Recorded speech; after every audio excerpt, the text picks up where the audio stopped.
Combien seriez-vous prêt à payer pour jeter un coup d'œil sur l'avenir? Plus encore, si vous pouviez connaître l'avenir, seriez-vous prêt à en profiter? Ou s'agirait-il encore d'une autre opportunité manquée? Le volume que vous auriez dû vendre? Le terrain que vous auriez pu acheter? L'occasion que vous auriez dû saisir? Mais à côté desquelles vous êtes passé? Combien d'autres opportunités vont se présenter à vous? C'est peut-être votre dernière chance. Faites bien attention. Une fois tous les 10 ans, une évolution vraiment importante se produit. Dans les années 70, il s'agissait du micro-ondes. Dans les années 80, c'était le magnétoscope. Dans les années 90 sont apparus les ordinateurs et Internet. Les personnes qui se sont bien positionnées dans les années 80 sont devenues millionnaires. Celles qui se sont bien positionnées dans les années 90, elles sont devenues milliardaires. D'après vous, que va-t-il se passer dans les quelques années à venir? Dans son best-seller The Next Trillion, l'économiste renommé Paul Pilzer indique que d'ici l'année 2010, chaque année, 1 billion de dollars supplémentaires de l'économie américaine sera consacré à l'industrie du bien-être. De nouveaux produits seront mis à disposition des personnes en bonne forme, dans le but d'améliorer leur bien-être, leur apparence, de ralentir les effets du vieillissement ou encore d'aider à empêcher certains maux de se développer. Réfléchissez-y, la plupart des ventes de l'industrie du bien-être n'existaient même pas il y a 20 ans de cela.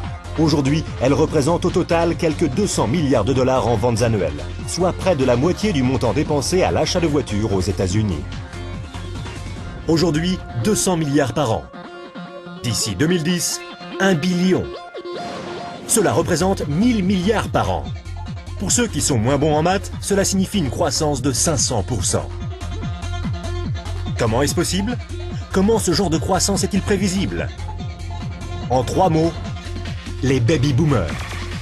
Vous en entendez parler depuis une vingtaine d'années. Cela fait 20 ans qu'ils imposent leur diktat sur l'économie américaine. Qui sont ces enfants du baby-boom? Les enfants du baby-boom sont des gens maintenant âgés entre 37 et 55 ans, à l'apogée de leurs années de rémunération. Ils ont davantage de dollars, davantage de pouvoir d'achat. On doit déjà aux baby-boomers le boom immobilier, le véhicule utilitaire de sport, les ordinateurs et Internet. En bref, leur budget consommation correspond déjà à la moitié de celui de l'économie américaine. Ils ne représentent que 30% de la population américaine, mais déjà 50% du produit national brut. Chose plus importante encore, ils s'apprêtent à rajouter 1 billion par an à leurs 5 billions de dollars déjà présents. Et cela pour préserver cette chose qui, espèrent-ils, est plus précieuse que n'importe quel véhicule ou ordinateur. Leur jeunesse. La jeunesse. Le recul du vieillissement, la forme physique, le bien-être. Voici donc cette nouvelle évolution de premier ordre. Au cours des 10 prochaines années, les baby-boomers américains augmenteront leurs dépenses annuelles dans des services de bien-être pour passer de 200 milliards de dollars aujourd'hui à 1 billion de dollars. 1 billion, 1000 milliards. Cela représente 2,7 milliards de dollars par jour, 114 millions de dollars par heure, 1,9 million de dollars par minute. Voilà une opportunité sans précédent pour ceux qui sauront la remarquer, pour ceux qui sauront la saisir. Mais comment faire? 4 options se présentent à vous, soit en tant que praticien, soit en tant que fabricant, soit en tant que détaillant, soit en tant que distributeur indépendant. Les praticiens, c'est-à-dire les médecins, kinésithérapeutes, chiropracteurs et naturopathes, s'apprêtent à faire fortune au cours des années à venir. Si tant est qu'ils puissent rembourser leurs emprunts universitaires, garder le dessus vis-à-vis des compagnies d'assurance et continuer d'échanger du temps contre de l'argent. La fabrication constitue un excellent secteur d'activité, si vous avez des millions à investir dans les infrastructures, les brevets, la recherche, la logistique. La vente au détail? C'est sûr, il s'agit d'une excellente opportunité. Si vous pouvez vous permettre les frais de franchise, des semaines à travailler 7 jours sur 7, les frais de publicité, d'inventaire et les problèmes avec vos employés. La distribution?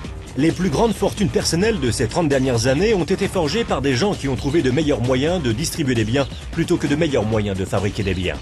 Des gens tels que Sam Walton de Walmart, Fred Smith de Federal Express et Jeff Bezos d'Amazon.com. Ce qu'ils ont en commun? Tous sont ou ont été distributeurs indépendants. Walton et Smith ont trouvé de meilleurs moyens de distribuer physiquement des produits que les consommateurs recherchaient.